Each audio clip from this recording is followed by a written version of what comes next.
Geography of international trade. Now, what do we understand by international? International means across the national boundary. So, any trade, any export or import, the word import, it means we are bringing in. So, I am, and it can be corresponded to in. Okay, and similarly export means exit, that is going out from the country. So exports are the produce that are the manufacturers or the things that move out from the country, and imports are those we need and we get it from other nations. Now, what does international trade mean? International trade simply implies that we have the national boundaries that are there, and any trade that occurs beyond those national boundaries, it could be from a nearby nation, let's say Sri Lanka, it could be from Bangladesh, or it could be let's say from Australia or Americas. So in all of those cases, it is an international trade. It is not confined within the national boundaries, it is outside the national boundaries. Over the years, we have seen that the proportion of international trade has significantly increased in India, and there are numerous reasons cited for that. But before that, let's look onto the graph from 1949, which is immediately after the independence of India. As we can see, we have a very less proportion of exports and imports in this graph, as you can see. And moving towards 2007 and 8, we have a significantly high proportion of exports as compared to the imports. Our exports are much higher. Now, why the things have happened in such a fashion? The idea is the number of exports from India are greater. Understand this concept very carefully. When it comes to exports, the number of exports from India are significantly greater in terms of the number, but in terms of the volume or the amount of money being received from the exports versus imports, we would say a lot of money goes for the imports, and from the exports we earn very less. So here is the difference that could be seen. That means if the import, the valuation, if we talk about the total amount being traded across the borders, if the import amount is greater than export amount, what does it stand for? It stands for a trade deficit. That means India is in a trade deficit. We are importing more amount in terms of the total valuation in contrast to the exports that are there. But I repeat again, in terms of numbers of the quantities exported, our export is higher than the imports. Now, where does this difference come in? This could be because of the fact the products that we are exporting are usually low denomination and valuation, and the products that we are importing, let's say electronics for example, would be higher in terms of valuation. So when we are exporting agricultural related produce, those are relatively cheaper, so the number and the quantity is higher. Despite that fact, the amount of the foreign exchange or the foreign valuation coming in is less. Clear? The next reasons that we understand for a sharp rise in the pattern of trade, as we can see in the recent years post the period of liberalization. So 1990s 2000 was the period around which you had the liberalization, and post liberalization, with opening up of economies, we have seen that there has been a significant increase in the number of exports and imports. What are the reasons cited for those are important. The first reason cited here is a great momentum that has come for the manufacturing industry. So India has seen a significantly higher number of manufacturing industries. And secondly, as I mentioned already, so it's the LPG reforms, and those LPG reforms focus on liberalization, privatization and globalization. So that means our policies have grown liberal, and since our policies have grown liberal, we are now in a position to have better trade relations with other countries of the world. The next important reason that can be cited is a lot of diversification in the market has taken place. So far, there was not a huge diversification in the market. Let's take a simple example of agriculture. Previously, the agricultural crops used to be exported and imported, but over the years, we have started with food processing industry and canned food, formation of jelly, and pickles and other food where value addition of the agricultural crop could be done. What do we mean by value addition? Rather than selling the product as such, so let's say if I sell mangoes, assume that it is rupees 5 per mango, but at the same time, if you are adding value, if you are creating pickles out of it, if you are creating, let's say, rolls out of it, you can charge much higher amount to the customer, and there is where you have the value addition, and these again would have better shelf life, higher preservation ratio, and therefore could bring in more valuation. So those are the things which are added, and because of which the food processing industry has seen a significant change. Now if we talk about 2020, the present year, we would understand the India's share of trade. Now India's share of trade in context of merchandise and services, and then the overall trade. So here we see the amount of exports and imports, and we see a trade surplus. But when it comes to the amount of services, we have a much higher gap. However, in terms of merchandise, we are importing more. So the idea to understand here is we are a significantly major importer of merchandise. That means products that we have are coming in for other nations of the world. However, when it comes to services, because of the huge manpower we have a surplus there. That means we have trade surplus in case of services. So I can write here as trade surplus, and in the case of merchandise, we have a trade deficit. Now, since we are able to understand where is the deficit and where is the surplus, we need to focus on those aspects to grow and to develop better trade relations with other countries. And this is again important because none of the countries across the globe can say they are fully self-sufficient. They would be requiring anything or any product that would be required from some other nation. So let's say if we talk about computers being blueprinted in America, processed in China, assembled in India, the raw material of silicon and germanium coming from China and other countries of the world. So there is, when the final product that you have, be it a computer or be it a mobile phone, there are ingredients, are work power, which is, or the services which are coming from various countries of the globe. And therefore it's important to understand that trade is an essential part, and it is not dated just to the present scenario.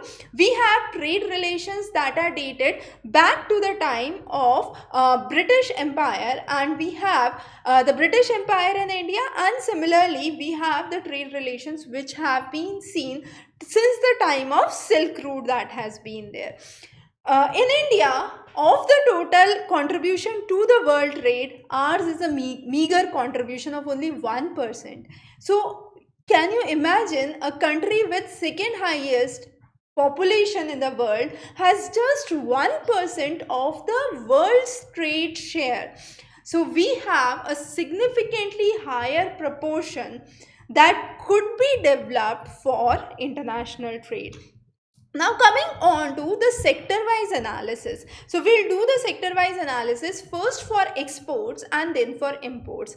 When it comes to exports, we are mainly exporting agricultural produce, as I already said. So we are registered already for coffee, sugar, tea, pulses, flour. So those are the major agricultural produce that are there. But when we talk about high value added produce that could be done, even in agriculture, we can move towards floriculture, horticulture could be a scope, aquaculture could another be a region where you could have better revenue generations that could be seen. The next export sector is textile industry. Now textile industry is important because it is one of the major constituents of Indian economy. Since the time of British period, we had the production of cotton, as we all know, and that cotton, the raw cotton, was sent to England for creating the finished product. So textile is one of the essential sector. However, with synthetic material coming in, we have a lot of textile industry moving to the neighboring countries like Bangladesh, Vietnam, where we have relatively cheaper textiles that could be produced.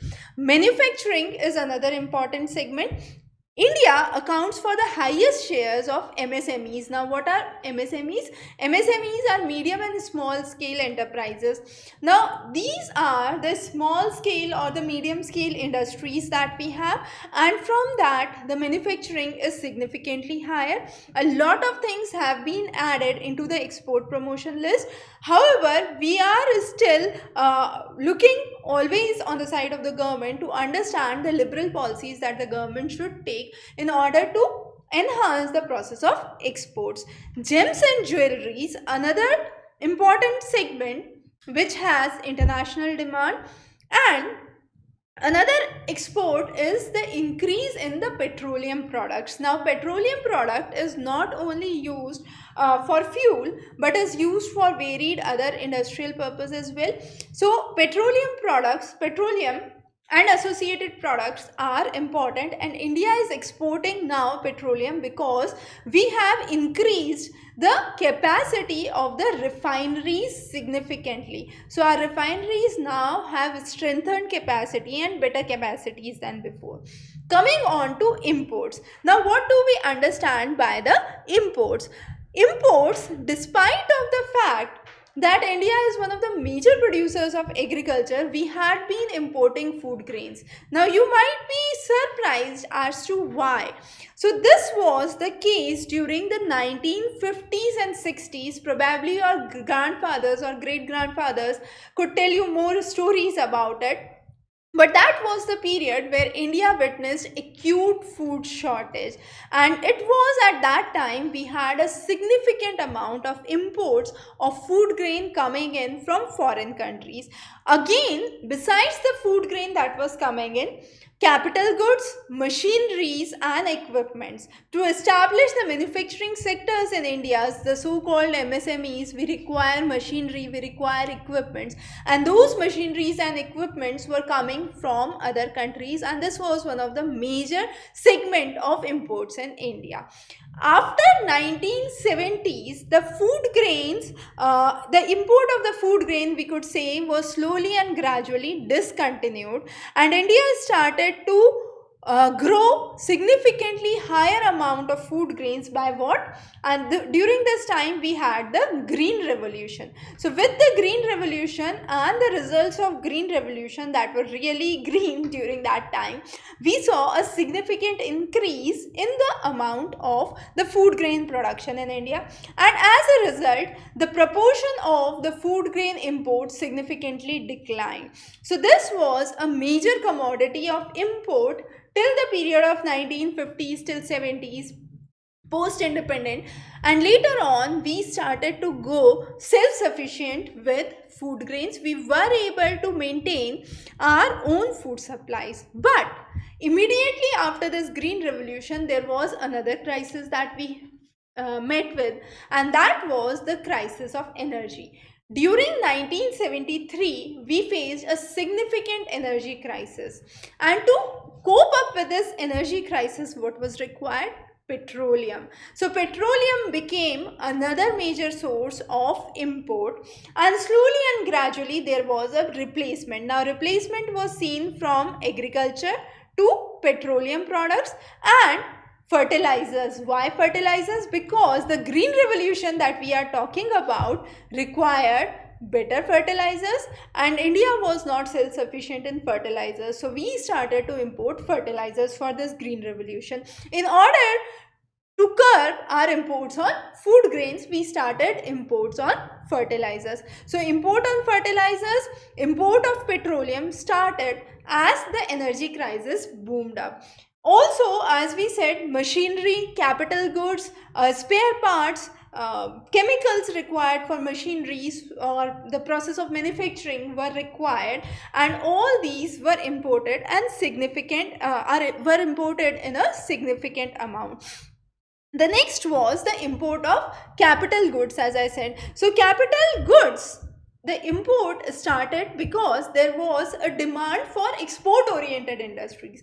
Now since there was a demand for export oriented industries, we required better capital goods and better capital infrastructure, and therefore we had a lot of imports of capital goods that started.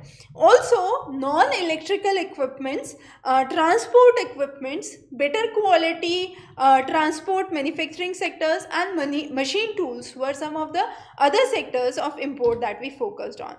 Now, this diagram talks about a regional analysis. We will first focus on the imports. So, we have the highest imports coming from China, followed by UAE and Saudi Arabia. When it comes to exports, India is exporting most of it to United States, to United Arab Emirates and Singapore. So those are the three nations which account for maximum exports from India, and China, UAE and Saudi Arabia accounts for are the countries from where we import most. Why Saudi Arabia? Well known, it is petroleum. Okay, so that is the regional distribution. Now, as per the analysis, we could say United States of America is one of the major trading partners of India and India's favorite export destination, because most of our export lands onto United States of America. If we talk about the continental distribution, we can say in terms of exports, Asia and Oceania countries, that means Asia along with the region of Australia, followed by West Europe and Americas, account for a significant proportion of exports. When it comes to import, our imports are again highest from China, from China, that is Asia and Oceania countries, and then we have a significant amount of imports coming in from West Europe and America. So that is the regional distribution that we can see. In terms of the commodities, what we are exporting in terms of valuation, it's not the quantity, it's the valuation. So in terms of valuation, we are talking about highest import of petroleum crude oil, followed by gold and silver being imported in India, electronic goods and precious stones. So these are the top importing commodities in India. When it comes to exports, we are again exporting petroleum products. We are importing the crude petroleum that goes through the refineries, and finally the petroleum products are being exported. Gems and jewelries are being exported. We have pharma products that are being exported globally. So pharma products, very very important, and in light of the recent the COVID protocol, we have seen India is one of the major exporters of hydroxychloroquine across the globe. We are exporting it to numerous destinations, and then finally we have transport equipments that we are exporting. So machinery and instruments, now we are now exporting. Initially we were importing those, and now we are exporting those. So these are the ways the scenario has changed. In the coming section, we would talk about the distribution that has been seen in India across the sea trade and the air trade. So sea transport and air transport constitute one of the major segments of the trade from India. Along with that, we also have trade relations by land transport, but that is only for few of the nations like Nepal, Bangladesh, Pakistan, Afghanistan. But significant amount of our trade relations occur through sea transport, and then the next significant is air transport. So in the next section, we would understand the sea transport and the air transport. So sea transport is an essential component. Now India has an added advantage. Why? Because on three of the sides we are surrounded by waters, and therefore we have a huge potential for sea transport. Another important reason is the sea transport is relatively cheaper. Among all the three forms of transport, the land, sea and air, sea transport appears to be the cheapest means of transport, specifically when you are transporting bulky products, when you are transporting huge voluminous products. Sea transport is the best option. The next is India has smooth seas. Now you might say, what is the role of smooth seas? Smooth seas help to maintain that there is no turbulence while the transport is going on. So less of probability of damage of the products that could be seen.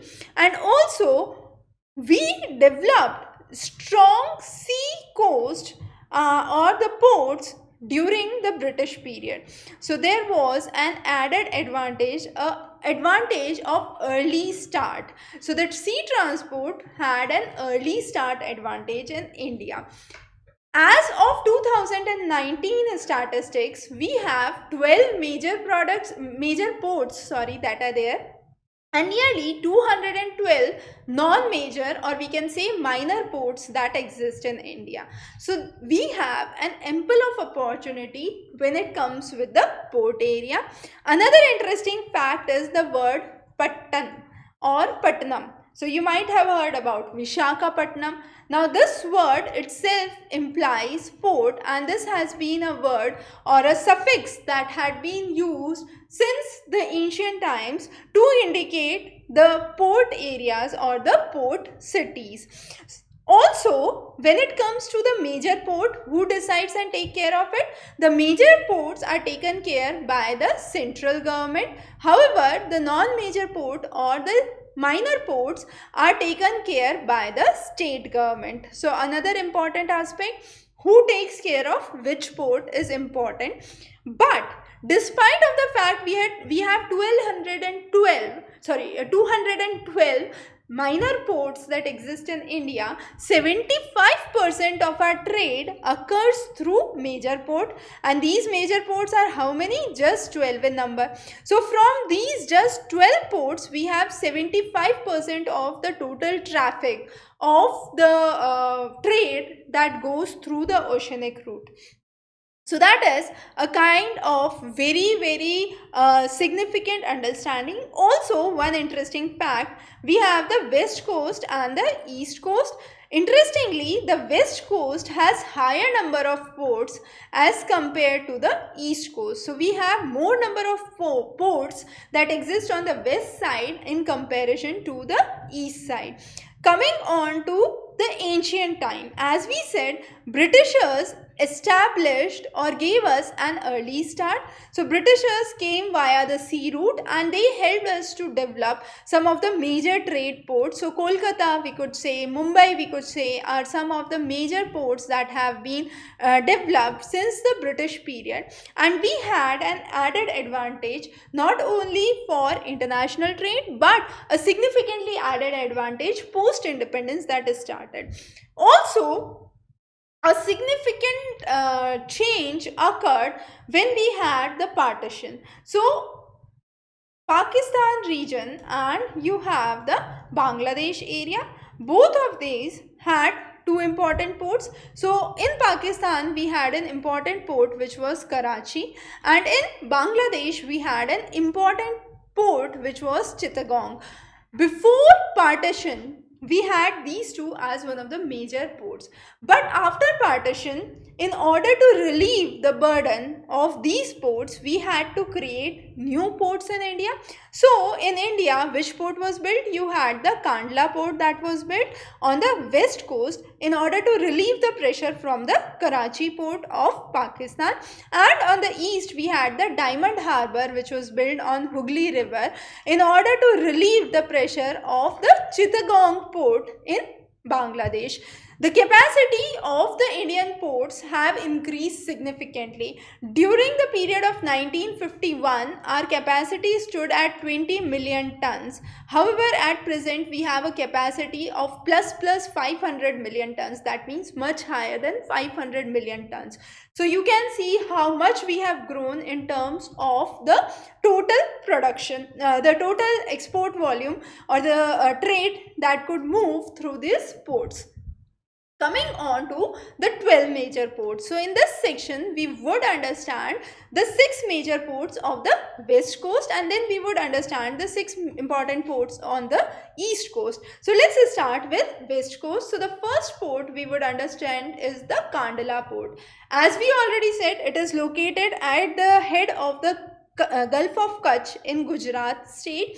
Gujarat is indeed one of the major hinterlands. Hinterlands means most of the trade comes from the state of Gujarat, Rajasthan, Madhya Pradesh. So these three are the hinterland, or the areas from where the products are coming in for trade exchange, or going to trade for trade exchange. Now Kandla, as we already said, was built to relieve the pressure on the Karachi port, and the idea was that we must expand this Kandla port onto its maximum potential, because the next important port would be the Mumbai port, which was already too highly congested and had a significantly higher amount of trade going in. So a lot of trade was slowly and gradually shifted to the Kandla port.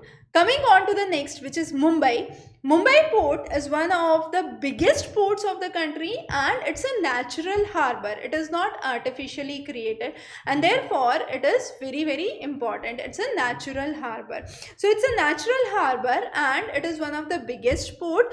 It serves a significant amount of trade relations with the countries of Middle East, the regions of Mediterranean Sea, the regions surrounding the Western Europe area, and also we have a significant amount of trade coming in from the region of Maharashtra, the region of southern Madhya Pradesh, and parts of Rajasthan. So this is considered as the hinterland for Mumbai port. Next to Mumbai, to relieve the further pressure on Mumbai, we had another satellite port that was developed, and this was known as the Jawaharlal Nehru port. Now the Jawaharlal Nehru port was built where? It was built at Neva Sheva, and this is very close to the Mumbai port, and this is a satellite port, we could say, of the Mumbai port. It is also considered as one of the largest container ports in India.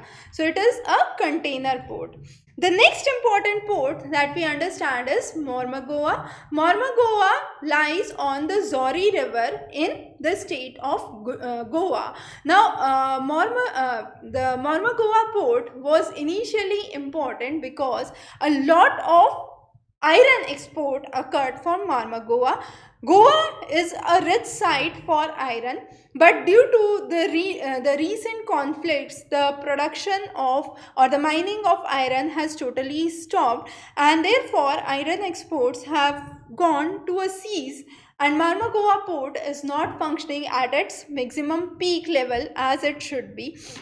Also, most of the exports from this region are handled with Japan. So Japan is one of the major areas. The hinterland for this are the states of Karnataka, Kerala, so lying on the border. So Karnataka, Kerala, Goa, south of Maharashtra are the major hinterland areas. That means trade from these areas is pursued. The next is Mangalore. Mangalore, or it's called as the New Mangalore port in Karnataka, is important. It caters mainly with the iron ore again. So iron ore exports are the major exports through the Mangalore port that occurs. Also, besides the iron ore, you have fertilizers, petroleum products, edible oil, coffee, tea, spices, granite. So those are some of the major exports from Mangalore port. The last important port on the west coast is Cochin. Cochin lies in Kerala. It lies at the Vembanad Kayal, Vembanad is one of the major lakes of Kerala, and Kayals are the backwaters in Kerala. So at the head of the Vembanad Kayals, you have the Cochin port. It is also known as the Queen of Arabian Sea. So Queen of Arabian Sea is which port? The answer here is the Cochin port. Okay, so it's also called as the Queen of Arabian Sea. The added advantage it has is its uniqueness because of the backwaters, and again it is a natural port. Also, it is one of the major ports on Suez Colombo route. So the Suez Canal and the opening of the Suez Canal, the route that goes to Colombo, that is Sri Lanka, it lies in the path of the Suez Colombo route, which is one of the major routes of trade. Also, the hinterlands are Karnataka, Kerala and Tamil Nadu. Kerala, of course, so it's in Kerala. So besides Kerala, you have Karnataka and Tamil Nadu, which are the hinterlands for the Cochin port. So we will just have a quick revision of the 6 important ports that we discussed on the west coast. Starting from north to south, in the north we have the Cochin, the Kandla port. So we'll start from north to south, not south to north. So in the north we have the Kandla port, which was established in order to relieve the congestion because of the partition and the removal of the Karachi port from India, the Indian subcontinent. Then coming on to the south, we have the Mumbai port, one of the biggest ports and a natural harbour, one of the most ancient ports as well. Coming to the south of it, we have the Jawaharlal Nehru port at Neva Sheva, which is also known as Neva Sheva port, and this is a satellite port of Mumbai.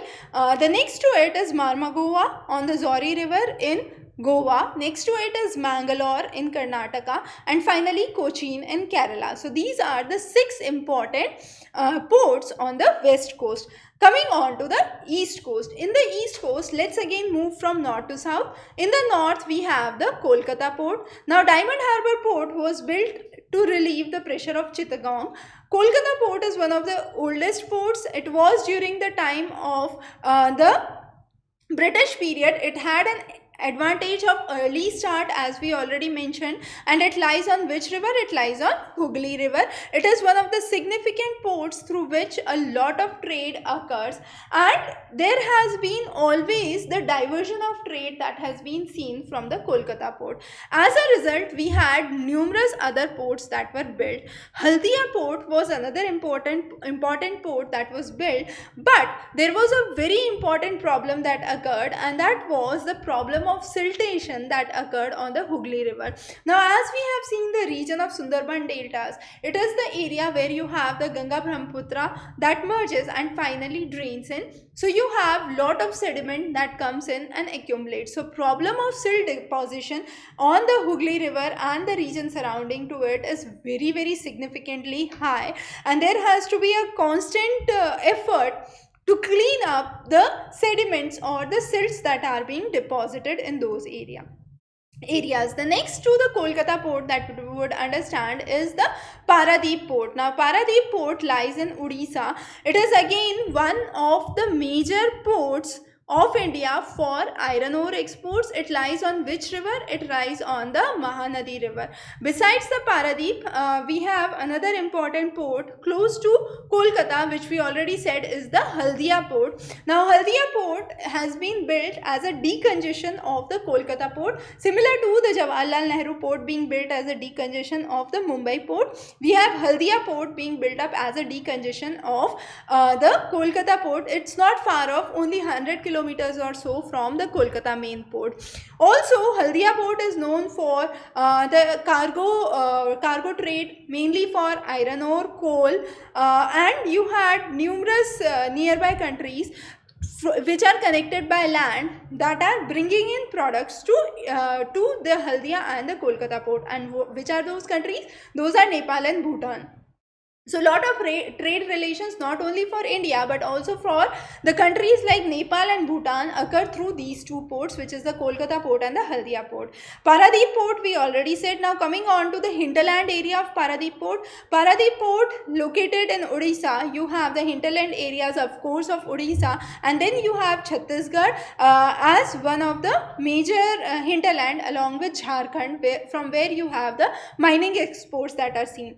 South to Paradip port you have Vizag, which is the new name for Vishakhapatnam. Now as we said, Patnam or Pattan is the name for the port. So from the name itself we can see it is a port city. But the new name for Vishakhapatnam now is Vizag. It is located in Andhra Pradesh, and this is one of the landlocked ports. So again, very important, it is a landlocked harbor. That means on all sides it is being surrounded by the land, and it has been cut through the rocks and the sand in order to reach the harbor.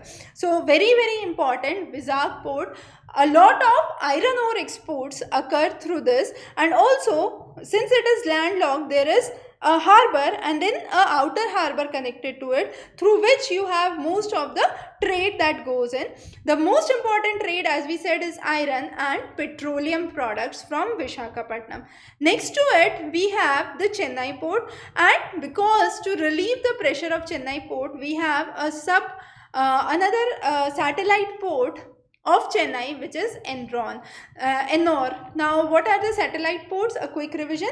Mumbai we have Jawaharlal Nehru port, Kolkata we have the Haldia port, and Chennai we have the Ennore port. So these are the three important satellite ports, we could say. Now Chennai is one of the oldest ports that could be seen on east coast of India, and it was again having a benefit of early start.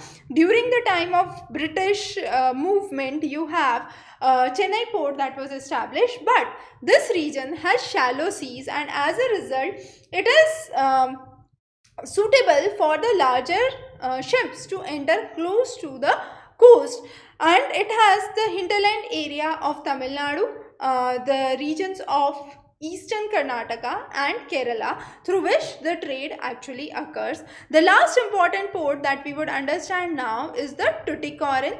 Tuticorin is a port again developed to relieve the pressure from the Chennai port. Since we said it is one of the oldest port, it had an added advantage of early start from the time of British advent. You had a lot of trade going through the Chennai port. In order to relieve the pressure on Chennai port, we had another port which was Tuticorin. However, Tuticorin being located towards the very south, you had a lot of trade in terms of food grains, spices, salt, edible products, oils, sugar, fertilizers or chemical production that actually goes through Tuticorin. So Tuticorin is not well known for iron or petroleum export as other major ports are. So again, coming from north to south, we have Kolkata, Paradip, Vizag or Vishakhapatnam, Chennai, Tuticorin, and Ennore being on the north of Chennai, and then finally Tuticorin as some of the major ports.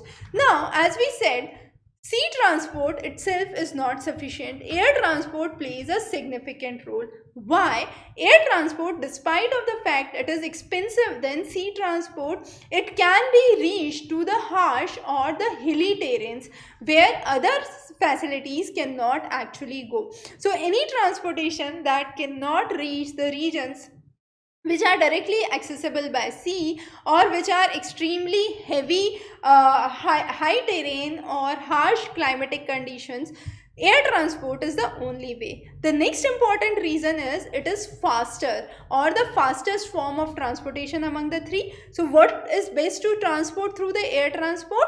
We have the perishable goods, that means which have lower shelf life. So commodities, fruits, fresh vegetables which have lower shelf life, or certain medicines which require cold chain and to be transported very quickly, are good when it comes with air transport. But on the other hand, when it comes to bulky transport material or heavy commodities, air transport is not a suitable means, because so that means iron ore, petroleum are not good for air transport. For them, sea transport is a better means.